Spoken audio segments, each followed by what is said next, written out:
Shalom Bapak Ibu dan Saudara yang Tuhan Yesus kasihi. Kita sangat bersyukur untuk pemeliharaan Tuhan yang sempurna dalam hidup kita sampai saat ini.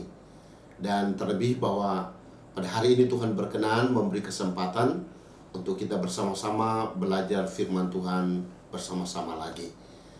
Karena itu sebelum kita membaca dan merenungkan firman Tuhan, saya mengajak Bapak Ibu dan Saudara, mari kita menghadap Tuhan, minta hikmat dalam membaca dan merenungkan firman Tuhan.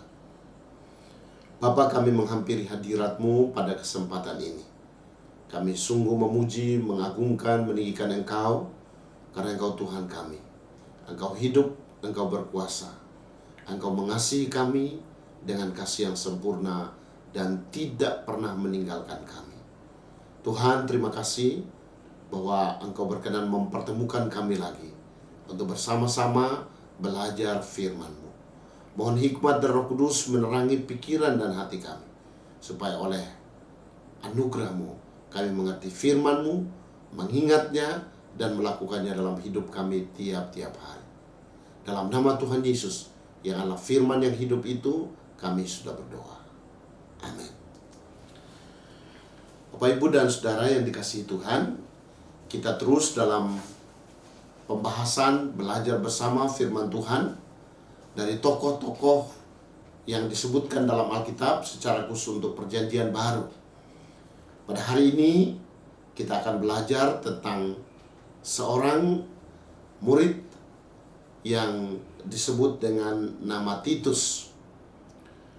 Titus adalah murid yang dimuridkan oleh Paulus, dilatih untuk melayani, dan Titus ini memiliki keunikan dalam kehidupannya dan juga dalam pelayanannya. Dan kita berharap bahwa dengan belajar dari Titus, kita juga mendapatkan berkat-berkat rohani dalam hidup kita mengikut Tuhan, melayani Tuhan. Titus adalah seorang yang dapat dipercayai. Bapak Ibu, dalam hubungan dengan Tuhan, pertama-tama kita harus percaya kepada Tuhan, beriman, punya iman yang menyelamatkan. Dosa kita diampuni, kita beroleh kepastian hidup yang kekal. Setelah kita percaya, kita mendapat kepercayaan dari Tuhan. Mendapat kepercayaan dari Tuhan untuk apa? Untuk melayani Tuhan. Kita pendosa yang harusnya binasa, diselamatkan dan diberi hak istimewa, kepercayaan untuk melayani Tuhan. Dalam melayani Tuhan, Bapak Ibu, jangan lupa bahwa kita hidup dan melayani Tuhan dalam penilaian Tuhan. Dan Tuhan yang menilai kita. Ia dapat memutuskan kita ini adalah pribadi yang bisa dipercayai atau kita tidak bisa dipercayai. Titus adalah seorang yang memang setelah dia percaya, dia mendapat kepercayaan melayani Tuhan, dan ternyata dia adalah orang yang bisa dipercaya.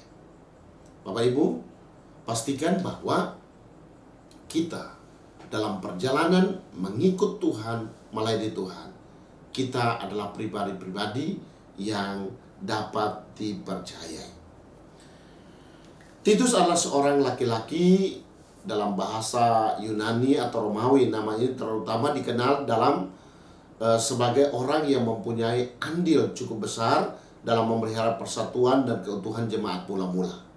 Artinya Titus ini punya peran dalam menjaga persatuan, menjaga keutuhan, bahkan juga menjaga kemurnian kehidupan jemaat mula-mula. Titus adalah seorang Yunani yang tidak bersunat. Kalau kita perhatikan dalam Titus 1 ayat 4, disebutkan kepada Titus, anakku yang sah menurut iman kita bersama. Artinya Titus ini telah memiliki iman yang menyelamatkan.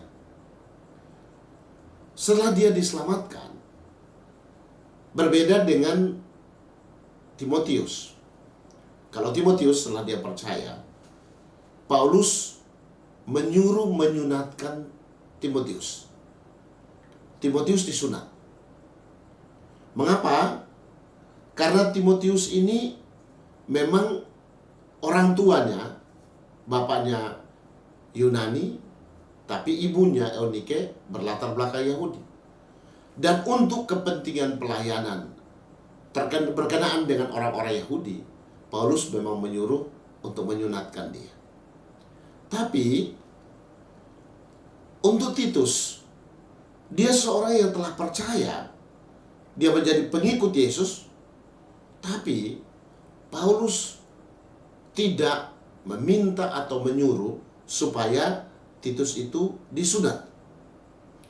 Dan ini menjadi sebuah contoh yang kemudian dipakai untuk langkah-langkah selanjutnya, bahwa semua orang yang berlatar belakang bangsa-bangsa non-Yahudi atau bangsa-bangsa Gentiles atau bangsa-bangsa disebut bangsa kafir, kalau percaya kepada Tuhan Yesus, tidak harus disunat.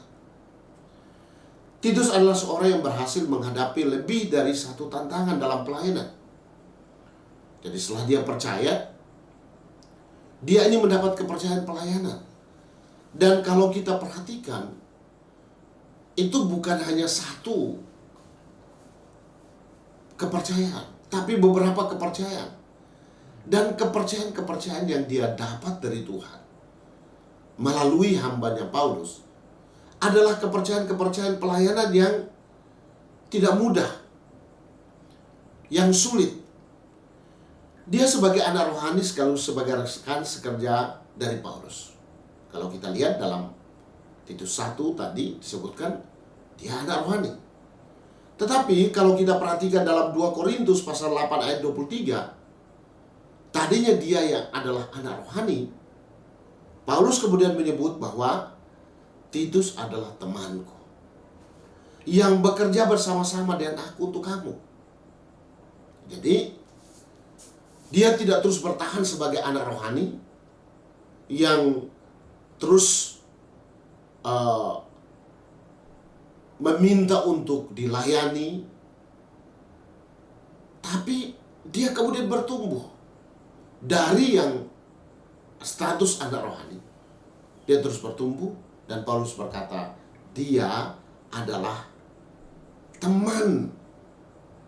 temanku yang bekerja bersama-sama, sudah menjadi rekan. Bapak Ibu, Titus benar-benar dapat dipercaya dalam membantu menjaga kemurnian jemaat mula-mula di abad-abad pertama. Pada abad pertama, dia dapat dipercaya. Bapak Ibu, mari kita memperhatikan ada beberapa kepercayaan yang kita bisa katakan bahwa kepercayaan yang diberikan kepada Titus ini adalah kepercayaan untuk menyelesaikan hal-hal yang sulit, yang hampir tidak diberikan kepada murid Paulus yang lain. Kita bisa katakan Titus ini bisa disebut master fix. Kalau ada masalah, ada kesulitan yang berat secara manusia, maka yang paling dipercaya Paulus untuk menyelesaikannya adalah Titus. Dia dipercaya. Mari kita lihat kepercayaan yang pertama. Titus dapat dipercayai mengerjakan tugasnya di Korintus. Pertama-tama Titus mendapat tugas untuk menyampaikan alasan Rasul Paulus memberikan surat yang keras kepada jemaat di Korintus. Kalau kita cermati surat yang disampaikan oleh Rasul Paulus kepada jemaat di Korintus, surat itu keras. Paulus sampaikan seperti ini. Tetapi yang kutuliskan kepada kamu ialah bahwa supaya kamu jangan bergaul dengan orang yang sekalipun menyebut dirinya saudara adalah orang cabul, kikir, penyembah berhala, pemfitnah, pemabuk, dan penipu.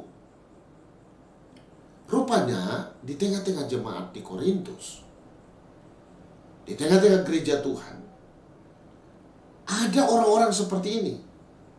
Bahwa mereka itu masih cabul, kikir, menyembah berhala, suka memfitnah, pemabuk, dan penipu. Dan terhadap kelompok ini, dalam suratnya Paulus berkata, usirlah orang yang melakukan kejahatan dari tengah-tengah kamu.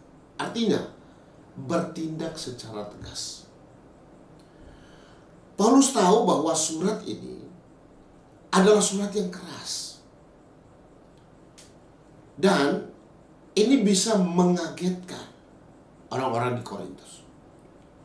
Itu sebabnya ia mengutus Titus untuk menjelaskan kepada mereka latar belakang, pertimbangan-pertimbangan, alasan-alasan mengapa Paulus sedemikian keras dalam surat.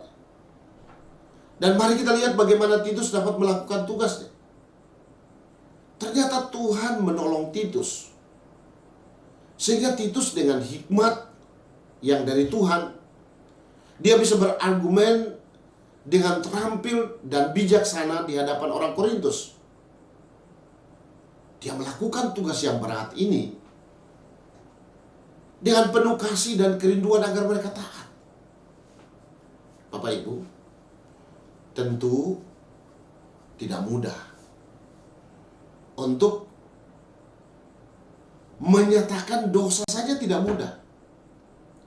Apalagi bertindak mengusir orang-orang yang berdosa dari tengah-tengah jemaat. Ini tidak mudah.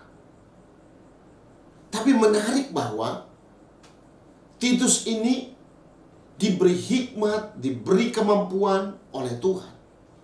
Sehingga dia bisa menjelaskannya dengan baik. Dan yang terjadi adalah apa? Bahwa orang Korintus, mereka melakukan apa yang disampaikan oleh Paulus dengan keras itu. Mereka bisa melakukannya dengan penuh kasih dan kerinduan. Dan akhirnya orang Korintus itu taat. Kalau kita lihat dalam 2 Korintus pasal 7 ayat 14 dan 15, di sana disebutkan kami senantiasa mengatakan apa yang benar kepada kamu. Demikian juga kemegahan kami di hadapan Titus sudah ternyata benar. Titus sudah ternyata benar. Dan kasihnya bertambah besar terhadap kamu. Apabila ia mengingat ketaatan kamu semua, bagaimana kamu menyambut kedatangannya dengan takut dan gentar. Artinya bahwa surat ini menunjukkan bahwa Titus berhasil mengerjakan tugas yang berat yang dipercayakan Paulus kepada dia untuk tegas terhadap dosa yang bertumbuh di beberapa orang yang ternyata ada di tengah-tengah jemaat. Selanjutnya,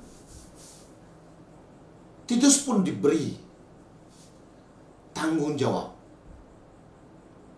Satu sisi, dia harus tegas terhadap orang-orang yang berdosa di tengah-tengah jemaat. Tapi di sisi yang lain, Titus diberi tanggung jawab untuk apa? Untuk mengorganisir pengumpulan sumbangan bagi orang-orang kudus yang ada di Yudea.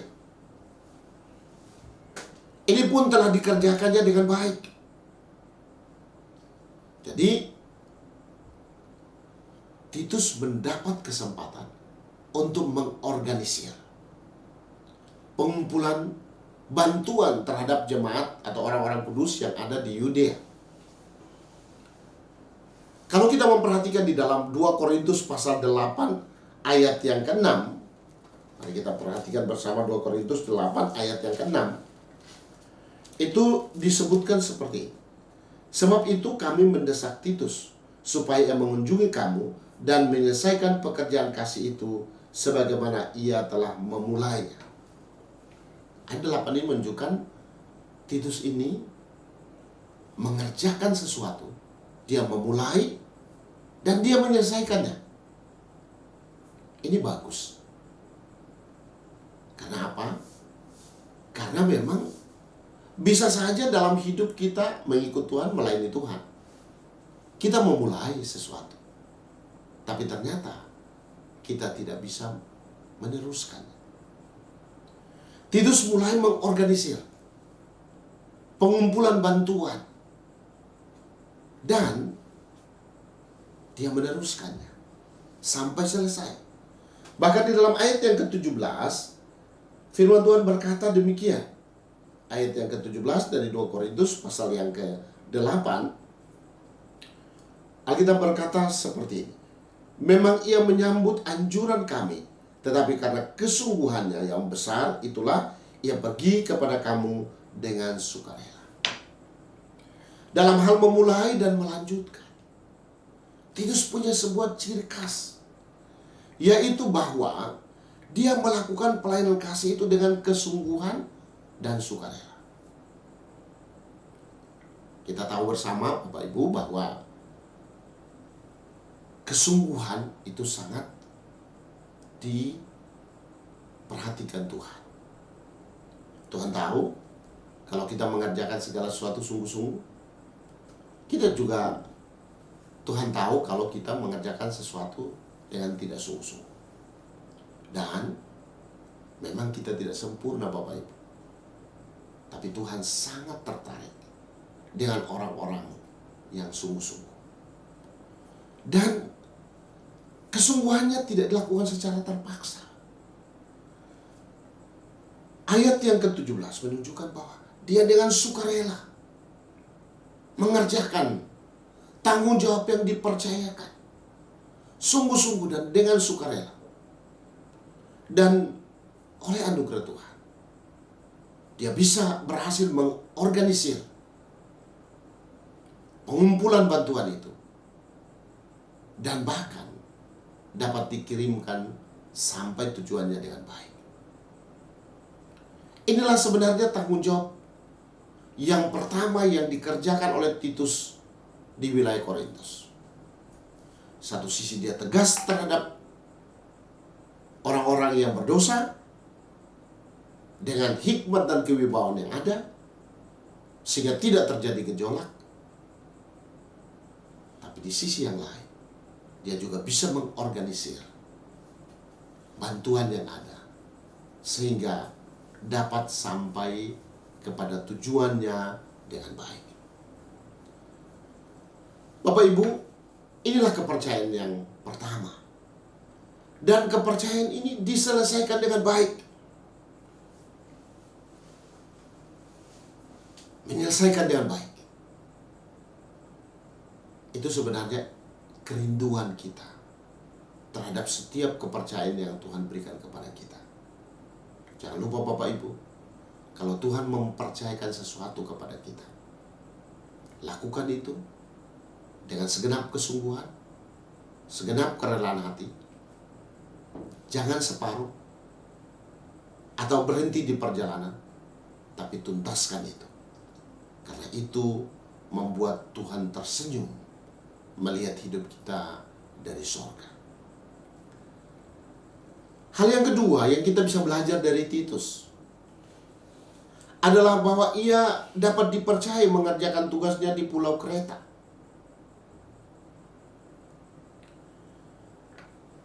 Dari surat yang dialamatkan kepada Titus, kalau kita perhatikan dalam Titus 1 ayat 5, bisa diyakini bahwa ia menemani Paulus ke Kreta sesudah Rasul itu dilepaskan dari penjara. Dan ketika mereka sudah ada di Kreta, maka Alkitab berkata bahwa Paulus meninggalkan Titus di Kreta. Tujuannya apa? Kalau kita memperhatikan dalam Titus pasal yang pertama ayat yang kelima, itu dijelaskan di sana seperti ini. Aku telah meninggalkan engkau di Kreta dengan maksud ini, supaya engkau mengatur apa yang masih perlu diatur, dan supaya engkau menetapkan penatua-penatua di setiap kota seperti yang telah kupesankan kepada. Ada dua tugas di sini, yaitu Pertama adalah supaya engkau mengatur apa yang masih perlu diatur. Dan yang kedua, supaya dia menetapkan para penatua.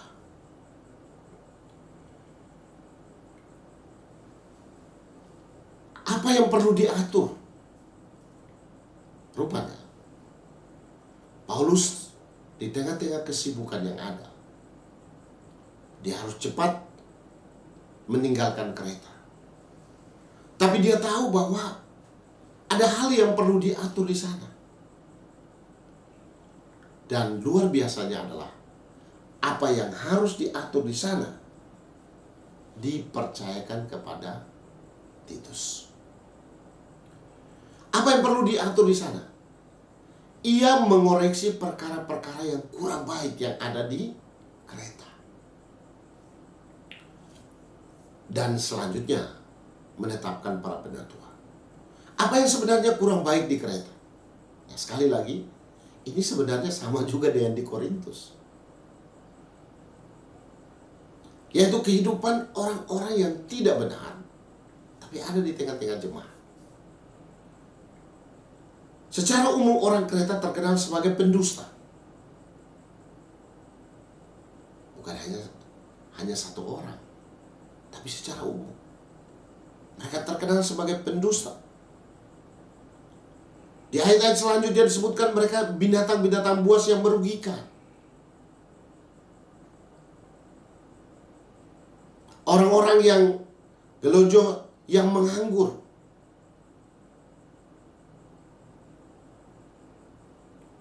Dan Paulus mau supaya ini ditertibkan, ini diatur, ini ditata. Tidak mudah memang, Bapak Ibu, kalau berhadapan dengan orang-orang seperti ini. Mengubah situasi seperti ini bukan sesuatu yang gampang. Karena ini sudah berhubungan dengan karakter, sudah berhubungan dengan tabiat, sudah berhubungan dengan kebiasaan buruk yang sudah mendarah daging di sana.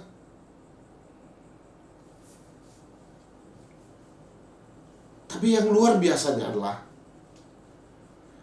tugas ini dipercayakan kepada Titus. Dan luar biasa adalah bahwa Titus bertindak dengan berani. Menyampaikan hal yang benar. Dia tidak kompromi. Dia tegas. Tugas ini menuntut tanggung jawab yang besar.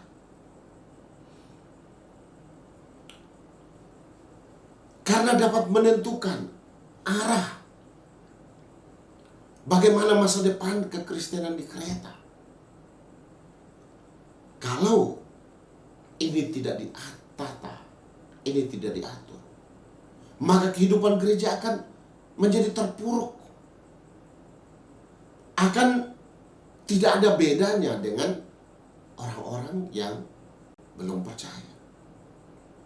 Dan luar biasanya adalah Titus dapat mengerjakan ini dengan baik. Puji Tuhan. Selanjutnya memang dia diberi kesempatan untuk bisa menetapkan para penatua. Ini pun tidak mudah. Karena Paulus menetapkan kriterianya. Dan Titus mengimplementasikan pengangkatan para penatua dengan kriteria yang sudah ditetapkan oleh Tuhan melalui hambanya Paulus. Dan ini merupakan sesuatu yang tidak mudah. Kalaulah Titus menetapkan sendiri, maka boleh jadi standarnya bisa diatur. Tapi ini standarnya sudah ditetapkan oleh Tuhan melalui hambanya Paulus. Dan dia harus melaksanakan itu. Puji Tuhan bahwa keseluruhan surat pribadi yang ditujukan kepada Titus berkenaan dengan pelayanannya di Kreta, menunjukkan bahwa surat ini adalah perintah untuk melindungi jemaat melawan guru-guru palsu Yahudi dengan cara menunjuk penatua-penatua yang mampu mengatur rumah tangga Allah untuk berdiri teguh melawan guru-guru palsu. Ini berarti bahwa ada guru-guru palsu, harus ada penatua-penatua yang punya pemahaman yang bagus terhadap firman Tuhan, sehingga mereka bisa membedakan mana yang palsu atau tidak. Ini juga berarti bahwa Titus pun harus punya pemahaman Alkitabiah yang lebih, sehingga dia bisa tahu, oh, penatua ini punya pemahaman yang baik atau tidak. Sekali lagi, dua tugas yang dipercayakan di Kreta, yaitu tegas terhadap orang-orang yang tidak benar dan menetapkan para pejabat gereja dengan kriteria yang sudah ditetapkan. Tujuannya untuk melawan guru-guru palsu. Ini sesuatu yang tidak mudah. Tetapi sekali lagi, terhadap tugas yang kedua ini pun Titus dapat melaksanakannya dengan baik. Di Korintus dia berhasil. Sekarang kepercayaan yang dia dapat di Kreta pun dia berhasil menjalankannya dengan baik. Puji Tuhan. Sekarang mari kita lihat kepercayaan yang ketiga. Titus dipercaya untuk mengerjakan tugas penginjilan ke wilayah yang lebih luas atau lebih jauh. Mengapa? Karena kalau kita lihat dalam 2 Timotius pasal 4 ayat yang ke-10, di sana kita lihat bahwa Paulus mengutus dia untuk mengemban tugas misi. Penugasan ini membawanya ke Dalmatia, kawasan di sebelah timur laut Adriatik yang sekarang ini adalah wilayah Kroasia. Ini sudah wilayah yang lebih jauh. Tapi Paulus memberikan kepercayaannya kepada Titus. Mari kita lihat dalam 2 Timotius pasal 4 ayat yang ke-10. Firman Tuhan berkata begini, karena Demas telah mencintai dunia ini dan meninggalkan aku. Ia telah berangkat ke Tesalonika. Krekes telah pergi ke Galatia dan Titus ke Dalmatia. Bapak Ibu, memang Alkitab tidak memberi tugas, memberitahu kepada kita tentang tugas yang jelas. Kalau berbeda dengan dua penugasan sebelumnya, jelas. Tapi ke Dalmatia ini, apa bentuk penugasannya, apa yang dikerjakan, itu tidak dijelaskan. Tetapi ada banyak pendapat yang menyatakan bahwa kalau selama ini Titus mengurus, menata, mengorganisir tempat-tempat pelayanan yang sudah ada orang percayanya, tinggal dia tata. Kali ini Tuhan memberi kepercayaan untuk menjangkau secara langsung orang-orang yang belum percaya. Dia diutus untuk memberitakan Injil kepada bangsa yang belum mengenal Kristus. Dan ini sebuah kepercayaan yang lebih luas. Kalau tadinya itu tingkat kesulitannya tinggi, tetapi di antara orang yang sudah percaya. Tapi kali ini dia mendapatkan kepercayaan untuk pergi ke satu tempat yang boleh jadi di sana belum ada orang percaya. Dia harus menginjili di sana. Tapi dengan adanya pengalaman-pengalaman sebelumnya, itu menjadi sesuatu kekayaan yang luar biasa. Sehingga ketika dia berhasil menginjili tempat-tempat yang ada di wilayah Dalmatia atau Kroasia saat ini, dia bisa menatanya berdasarkan apa yang sudah menjadi pengalaman sebelumnya. Yang menarik di sini Bapak Ibu, bahwa ada Demas disebutkan di sana. Ada Demas, ada Krekes di sana disebutkan, dan ada juga Titus disebutkan. Dan ternyata tiga-tiga ini sama-sama pergi. Tapi dua di antaranya, yaitu Krekes dan juga Titus, mereka pergi sebagai bagian dari pengutusan. Tapi ada juga Demas yang pergi.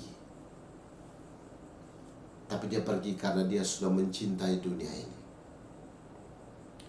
Kalau kita memperbandingkan antara Demas dan Titus, maka kita ketemu di sana bahwa sama-sama percaya, sama-sama dimuridkan, sama-sama bertumbuh, sama-sama mendapat kepercayaan melayani. Tapi ternyata Demas belakangan dia mulai mencintai dunia. Dia meninggalkan Paulus karena rasa cinta terhadap dunia lebih tinggi. Dia tinggalkan pelayanan.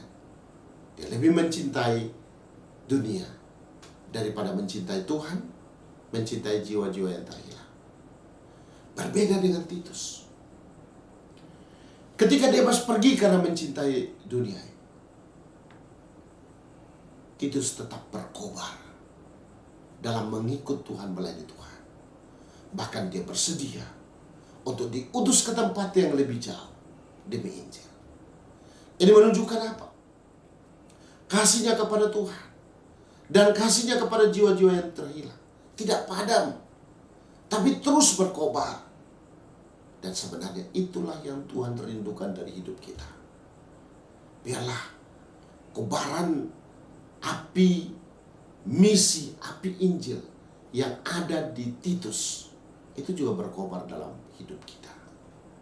Dan kita berdoa, dijauhkan kiranya dalam nama Tuhan Yesus kita punya hati seperti Demas yang mencintai dunia ini dan meninggalkan pelayanan.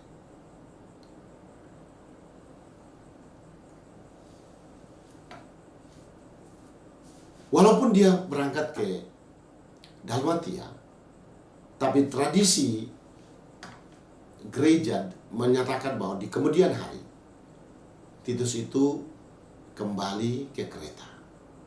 Dia menjadi uskup di Kreta sampai hari tuanya, tetap melayani di Kreta. Ada sebuah penafsiran bahwa dari segi keluarga dia masih punya hubungan dengan Lukas. Kemungkinan mereka kakak beradik, tapi ini hanya sebuah penafsiran saja. Kenapa? Karena memang itu namanya tidak disebutkan sama sekali di kitab Lukas. Dan itu adalah sebuah kebiasaan para penulis yang tidak menonjolkan baik dirinya maupun keluarganya. Tapi ini hanya sebuah penafsiran. Tapi yang menarik, Bapak Ibu, mari kita memperhatikan apa yang kita dapat pelajari dari kehidupan Titus ini. Siapa yang dapat dipercaya mengerjakan tugas pelayanan? Pertama, seorang yang telah memiliki iman yang menyelamatkan. Tadi ya, dalam Titus 1 ayat 5 sudah jelas di sana bahwa Titus adalah anak dari Paulus, anak dalam iman. Iman bersama. Artinya bahwa dia sudah punya iman yang menyelamatkan. Dan kalau seorang punya iman yang menyelamatkan, hasratnya melayani itu mulai tumbuh. dan makin lama makin kuat. Seseorang yang bersedia untuk dimentoring, bersyukur bahwa setelah dia percaya, ada Paulus yang mementoring, dimuridkan, dilatih. Kalau kita mau mendapatkan orang-orang yang melayani dan memang patut mereka diberi kepercayaan untuk melayani, adalah orang-orang yang memang kita harus berkeringat dalam memuridkan mereka. Puji Tuhan, Paulus mau memuridkan Titus, dan Titus juga mau menaklukkan diri di bawah mentoring dari Paulus. Karena itu dia bisa melayani Tuhan dengan baik. Seorang yang mau mengerjakan tugas apapun yang dipercayakan kepadanya, dia tidak komplain walaupun dia tahu bahwa kepercayaan itu berat. Tapi dia terima itu. Dia kerjakan itu. Dan ternyata dia berhasil. Bapak Ibu, pekerjaan Tuhan membutuhkan orang-orang seperti Titus ini, yang tidak melihat kesulitan pelayanan, lebih tinggi dan cepat menyerah. Tapi di tengah-tengah kesulitan yang ada, dia terus memandang kepada Tuhan, mengandalkan Tuhan, berharap kepada Tuhan. Dan ternyata Tuhan tidak hanya memberi kepercayaan, tapi semua yang mendapat kepercayaan pelayanan dari Tuhan adalah semua yang pasti disertai oleh Tuhan, pasti ditolong oleh Tuhan, pasti diberkati dan dibuat berhasil dalam kehidupan dan pelayanan. Seorang yang mengerjakan tugasnya dengan kasih dan kerelaan, dia tidak melaksanakan tugasnya secara formalitas. Dia punya alasan. Dia mengerjakan karena dia mengasihi Tuhan dan mengasihi jiwa-jiwa. Dan itu yang membuat dia dengan sukarela melakukan itu bagi hormat dan kemuliaan Tuhan. Seseorang yang berorientasi pada keselamatan jiwa lebih daripada masalah yang harus dihadapinya.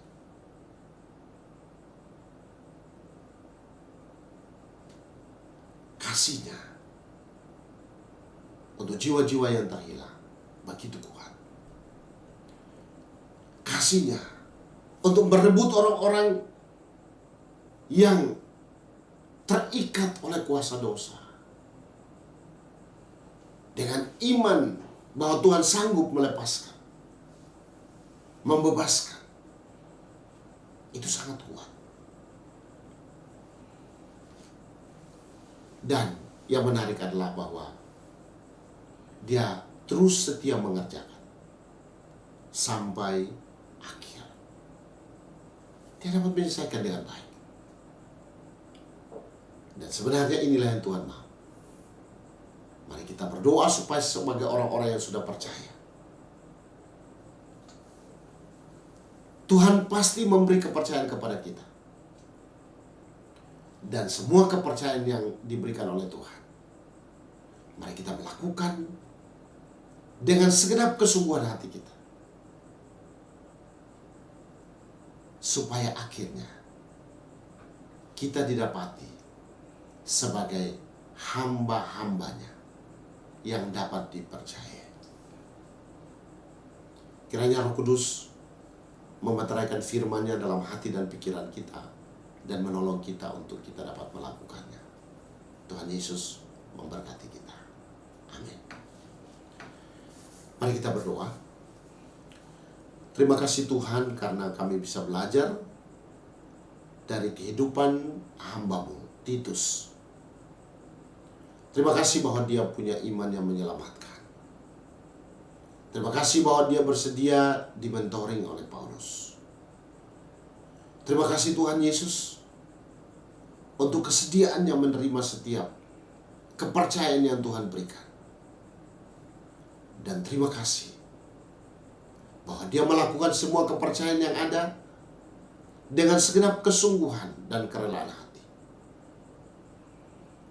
Dia tidak melihat pada kesulitan yang besar, yang banyak, tapi dia memandang sepenuhnya pada Tuhan, mengandalkan Tuhan. Dan pada akhirnya dia menyelesaikan setiap tugas yang ada dengan baik. Dialah hamba Tuhan yang dapat dipercaya. Tuhan, kiranya Engkau berkenan memeteraikan firman-Mu dalam hati dan pikiran kami. Dan tolong kami supaya kami dapat hidup di dalamnya. Pakailah kami Tuhan. Kami juga mau menjadi umat-Mu, hamba-hamba-Mu, yang ketika Engkau melihat dari surga, Engkau berkenan. Engkau dapat mempercayai kami. Karena setiap kepercayaan yang Tuhan berikan, kami dapat lakukan dengan baik. Tuhan Yesus, kami berdoa supaya Tuhan Engkau berkati semua anggota PADL secara pribadi dan keluarga. Kami doakan supaya Tuhan berkati. Yang sakit kami mohon kesembuhan dia dari Tuhan menjadi bagian masing-masing. Kami terus menopang sepenuhnya hamba-Mu Pak Haryara. Terima kasih untuk semua proses operasi yang sudah dijalani, dan kami minta pemulihannya Tuhan tolong. Sehingga dalam waktu dekat dia boleh pulih, sembuh secara total. Dan semua saudara-saudara kami yang lain yang dalam keadaan sakit, yang kami tidak bisa sebutkan satu persatu, Tuhan ulurkan tangan kasih-Mu jamah dan sembuhkan. Berkati setiap keluarga kami, usaha pekerjaan kami, Tuhan Engkau berkati. Segala yang dikerjakan, diusahakan, Tuhan Engkau berkati. Kami juga berdoa Tuhan Yesus menyerahkan sepenuhnya untuk bangsa dan negara kami. Doa kami supaya Tuhan tolong Bapak Presiden terus diberi hikmat dan keberanian mengambil keputusan yang tepat di masa-masa transisi ini. Kami rindukan supaya stabilitas keamanan bangsa kami tetap terjaga dengan baik. Persiapan-persiapan menuju pemilu, baik itu eksekutif maupun legislatif, kami doakan supaya semua berjalan dengan baik. Dan yang terpilih adalah pribadi yang sungguh-sungguh memiliki komitmen yang kuat untuk membawa bangsa kami lebih maju dari keadaan sekarang.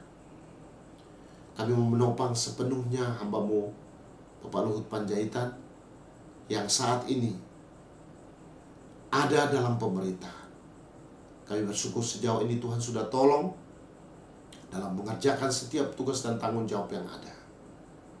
Terima kasih Tuhan. Dan bersyukur beberapa hari yang lalu Tuhan tambahkan usia 1 tahun lagi. Doa kami supaya dengan bertambah usia, Pak Luhut pun terus bertambah-tambah dalam mengenal dan mengasihi Tuhan Yesus, terus berkobar dalam mengerjakan tugas pelayanan di tengah-tengah bangsa kami. Beri kesehatan, kekuatan, jaga dan lindungi, lepaskan dari semua yang jahat. Berkati bersama dengan ibu, berkati bersama dengan anak-anak, menantu dan cucu. Berkati kami semua. Terima kasih Bapa. Kami bersyukur bahwa Tuhan mendengar semua doa kami dan Tuhan menjawabnya. Karena semuanya kami alaskan dalam Kristus Yesus Tuhan yang mengasihi kami. Terima kasih Bapa.